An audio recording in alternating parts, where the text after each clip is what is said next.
Hi and welcome to Plimsoll's latest webinar. Now this has been produced to help business leaders more easily find outstanding acquisition prospects in new markets. Now the world's going through an unprecedented acquisitions boom as we move out of the pandemic and into what hopefully is something akin to the normality we've all missed over these past couple of years. Now, I'm not sure if any of you saw it in the headlines recently, but a report by banking giants Morgan Stanley projected that 2021 had comfortably been the most active M&A market on record across the global economy. And I think it was something like £5 million worth of $5 million US worth of deals have been done over the last 12 months. Now, just to put that into context, that's the equivalent of the entire German economy in deals for companies buying other companies. So what's driving that appetite is relatively straightforward, to be honest. Pent-up demand after 18 months, 2 years of COVID-19, existential fears that we all had for the future. Cheap money's still cheap, although interest rates are rising. The pandemic's also exposed dependencies in a lot of business models, and people are looking to negate those. Geopolitical issues such as Brexit and other trade disruptions that have meant companies have needed to have a physical presence in new markets. And then finally, IP and the need to buy into the next growth product or buy in service expertise. Now, Plimsoll's produced a series of webinars aimed at helping business leaders, and particularly those that are looking to acquire other companies in the medium to near term. We've designed these sessions to remove some of the complexity from searching for targets and help people streamline the process. Previous sessions, we've looked at how to build a shopping list from scratch in minutes. We've looked at how to avoid pitfalls and why deals sometimes go wrong. And then finally, we've looked at what actually makes a good acquisition prospect. All of these webinars are available as on-demand pre-recorded videos to watch at your leisure. And we'll send you links out to those via email after today's session. However, the one element that we haven't looked at in the M&A journey is buying companies outside of your core market or even overseas.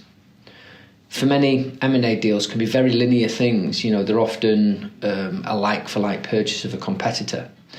Why? Why did people do that? Well, you remove a competitive barrier, you consolidate your position in a key industry in one fell swoop, in one succinct deal. You're essentially buying in growth and status in your market. But is that all there is?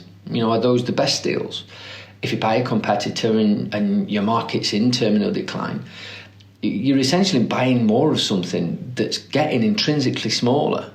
A couple of examples that spring to mind: Thomas Cook, the British travel agent, is a recent historic example of doing simple, more of the same deals that eventually lead to failure.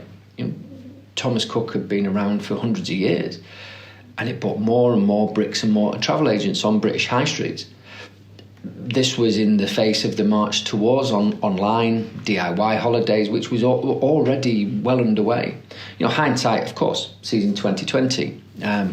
But had Thomas Cook switched their focus and acquired expertise from the burgeoning online space, the chances of them being left with the enormous debt that they were left with from those poorly judged deals to buy up more of a declining category, they might have avoided that. An acquisition into one of the emerging markets or technologies, often aligned with core competencies that are enjoying faster growth, would have helped it avoid taking on debt to acquire more bricks and mortar, a failing business model, essentially. What did they do instead?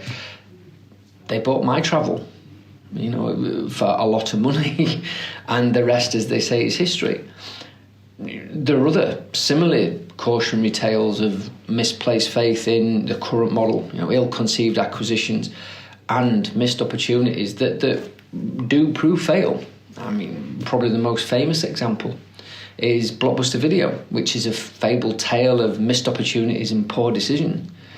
They bought more and more retail space, such as the deal that they did for Ireland's Extravision in the mid-2000s. saw it buy a controlling stake in another country's declining retail video market. They did diversify, they did, but they bought into game retail. They bought Game Station. So it bought into another retail market similarly threatened by digital delivery and the encroachment of supermarkets into the space, who were by that time successfully capturing market share. Essentially, it bought more of what it knew, and it tried to protect a model that essentially would all but disappear within a decade.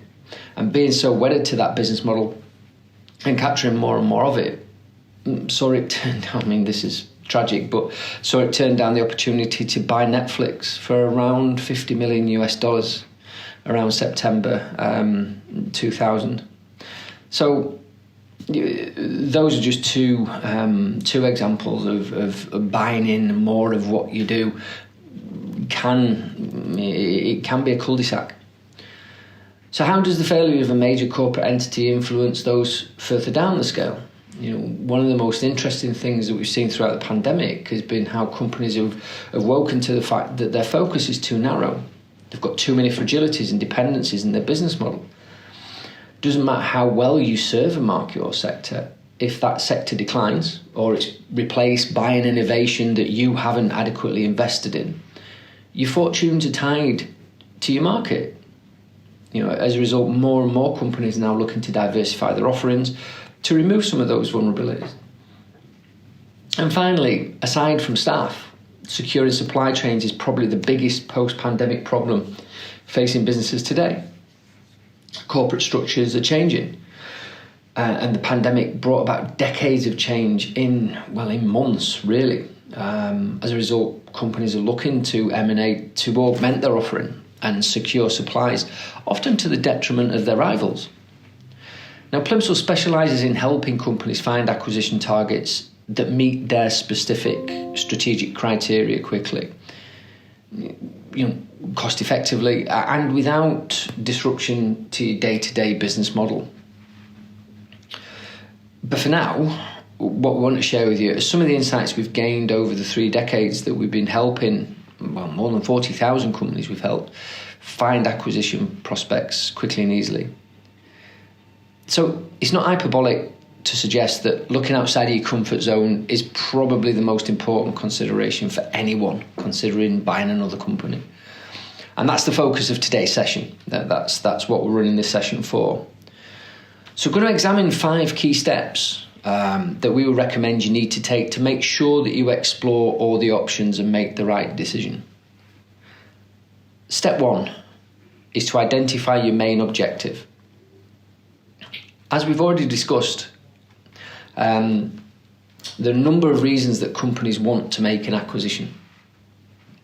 However, it forms the first and perhaps most important step on your journey to acquiring another business. Before engaging in any meaningful research work, or any searches, we always ask our clients to gather their stakeholders together, all the stakeholders in the business, and just have a series of strategic chats and discussions to decide a few key things, including, are you looking to grow the company to consolidate your position in the market? Are you looking to bring in expertise, people, or intellectual property from outside your core competencies? Are you looking to expand overseas, or is this purely a domestic consideration? Are you looking to diversify and move into new markets and remove a dependency? Are you looking to secure a key plank of your supply chain, a key supplier that you couldn't live without? Deciding this first step is so critically important because it changes your requirements for every additional step. For example, if you're looking to purchase a similar company to your own in a new country or territory, you may know a lot about that market already. You might know about the regulations or the other criteria. Do you need a trading partner in the country and those sorts of things? All you need in that case, if you know about the market, is an ability to quickly source all of the options. Now, if you're looking for high growth opportunities, your level of insight required will be much greater. Which markets are fastest growing, which markets are high growth but deliver derisory margins, which markets are overly dominated by a major company, so on and so forth. Setting an objective is the starting point of your journey. We encourage all of our clients to start with the end in mind. What does good look like at the end of any deal? Now, at Plimsoll, we can provide you with in-depth analysis of all your options, whatever your chosen strategy. And our team are on hand to help you every step of the way. Step 2, validate your strategy before you start. So you've decided your objective and the strategy around it. You've chosen a market, a territory to move into. You know how much you can afford to spend. Now it's time to start searching for those hot prospects, right? Well, wrong, actually. The next step is your validation stage. Before you go any further, it saves in the long run to take a step back and assess whether to subtly change course before you get too deep, before you get too far into the process. Now, at Plimsoll, we would recommend you look at 4 key things here. Will your strategy deliver the requisite ROI, or do I need to change course quickly? Is the industry I'm looking to acquire into, is it growing or is it in decline? Is the company I'm looking to buy into offering, decent performance KPIs? And what are the alternative options that offer better potential value? Some things, of course, are really hard and are almost impossible to validate in this initial stage. Buying an overseas company may involve legislative costs and restrictions. Many companies require a sizable equity stake for a home-based national, for example. Others have strong antitrust legislation. Buying a different company outside of your core competency can quickly expose knowledge gaps in your business and throw up integration problems that might reduce the return you generate on your time and resources. Now, this step is the optimal time to investigate whether your strategy can be executed effectively. Now, Plimsoll removes the cumbersome task of gathering analysis and undertaking complex research. While most other people will spend months pouring through complex financial data and spreadsheets, for months at a time trying to unearth targets, Plimsoll can pull together, we can take your criteria, we can find every target, analyse and value them all within 24 hours. Essentially, we believe that you should have the time to focus on whittling your bespoke list down to 5 or 10 companies that are really the best possible fit. Step 3 is build a shopping list complete with A and B options. Shopping for acquisition prospects has long been the preserve of corporate titans with very, very deep pockets, dedicated departments and expensive external consultancy services at hand. Even for those companies, the time and resources needed often lead to missed opportunities and certainly gross inefficiencies. For small companies, it's hard to know where to even start on the acquisition trail. As a result, many companies either buy from too small a pool of prospects, companies that they already know. They buy companies purely because they've been put up for sale, which can often be the worst possible time to buy a company, or they just don't bother with M&A. Take the EU road haulage market, There's 560,000 registered hauliers across that one single market. Where would you start filtering 500,000 haulage companies to the handful that could be right for your business? Building the shopping list starts by revisiting steps 1 and 2 and developing a criteria. Now, all potential acquirers need to determine the following aspects of their criteria. Region. Are you searching in a domestic or an overseas market? Are there other countries you haven't considered? Size. What size turnover company should you buy? Would you be better making 2 small deals rather than 1 big one? Value. How much can you afford to spend? And are there other options just outside your parameters that you should be aware of? Industry or speciality. What type of business do you want to buy and what are the alternatives? Ownership structure. Are you looking for independent companies with a simple ownership structure or a subsidiary of a larger group that might be tempted to divest? And any other criteria. So what else might you be looking for? High growth, high profit, companies in distress that you could buy on the cheap, companies with an aging board, highly productive, companies with certain intellectual property, and so on. So once you've got your criteria, building a shopping list can be done one of two ways. You can dedicate your precious time and ruinous levels of human resource to trawling directories and poring over reams of complex financial data to try and unearth potential prospects. Alternatively, you could tell Plimsoll's experienced team your criteria, and we can do a preliminary search to find exactly how many targets there are that meet it. We'll provide a number of bespoke services that can deliver the intelligence and insight on the best options in minutes rather than months. No need to employ additional staff or use a penny of your precious time or waste any of your budget on consultants. We analyse every possible option and put the results in your hands so you can focus your time on the next stage of execution. So stage 4 is to pre-plan your integration strategy. Acquisitions often fail to go to plan for a number of reasons, such as relying on the recommendations of others, poor cultural fit, haphazard due diligence, and so on. Now, one phrase that encompasses most of the reasons a deal fails to live up to expectations comes under poor planning. A major error many companies are guilty of is waiting until they're well into the due diligence stage before they adequately assess a few key things, including what impact would acquiring one target over another have on my business? Which of my preferred targets requires the most restructuring? Which option offers the best economies of scale that could be untapped post-acquisition? Which targets could be turned into profitable options with just small strategic changes? Again, should you buy one big business, or could multiple smaller deals deliver better value? Are there dependencies in each business that you need to be aware of early? Now, buying any business carries a complexity no matter how simple the deal. Buying into a different country or a different market brings another level of challenge. Going into a deal with a clear view of all the details as early as possible is the only way to minimise unexpected surprises before you start that expensive process of actually committing to the deal.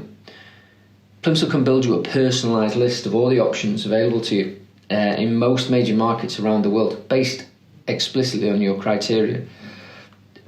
We then also provide the analytical tools you need to better understand the financial performance of each business, so you can see the impact it would have on your existing group.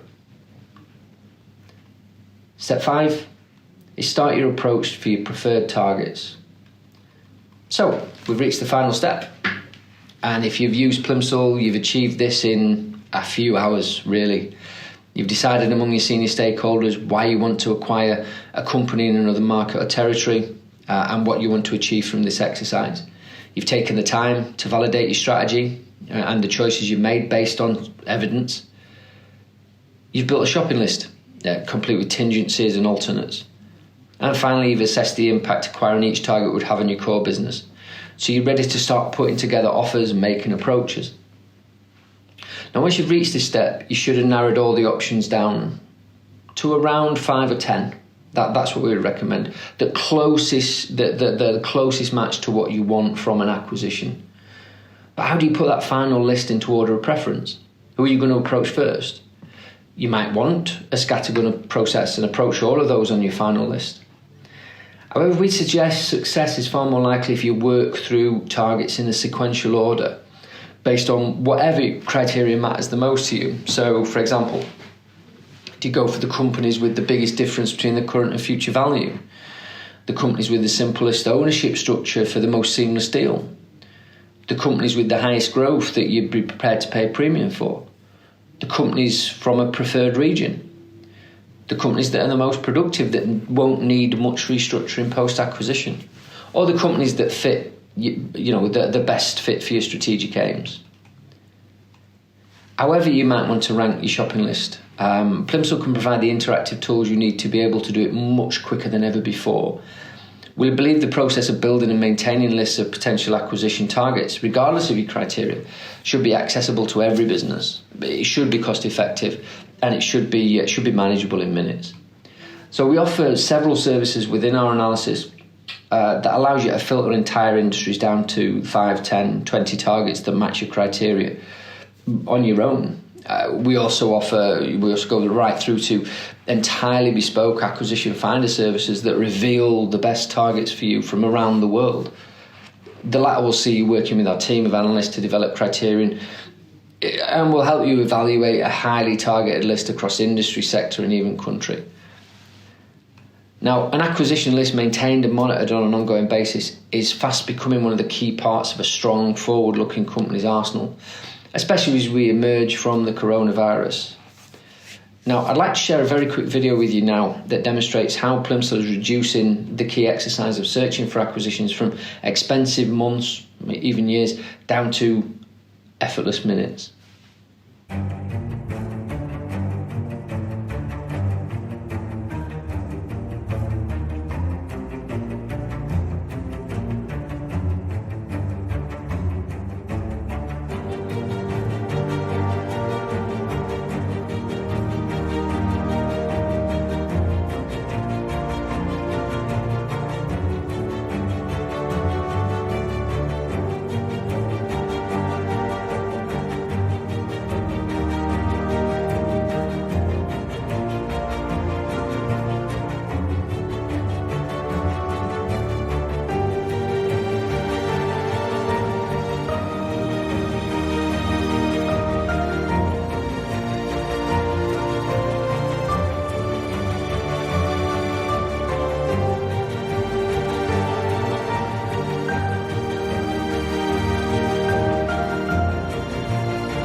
So I hope this webinar has highlighted the importance of maintaining an acquisition list whatever stage you're at in your own M&A journey. If you'd like to find out about the number of opportunities that meet your acquisition criteria, we're offering a completely free personalised search for every attendee that's watched today. Just tell us your criteria and our team will do a search and they'll tell you exactly how many companies meet it. All submissions are 100% confidential and we'll send you an initial report on the number of potential targets 24 hours after we receive your criteria. Now, an email with a link to our secure website where you can submit your details will be sent shortly, along with a complimentary white paper just dealing how to buy a business in another market.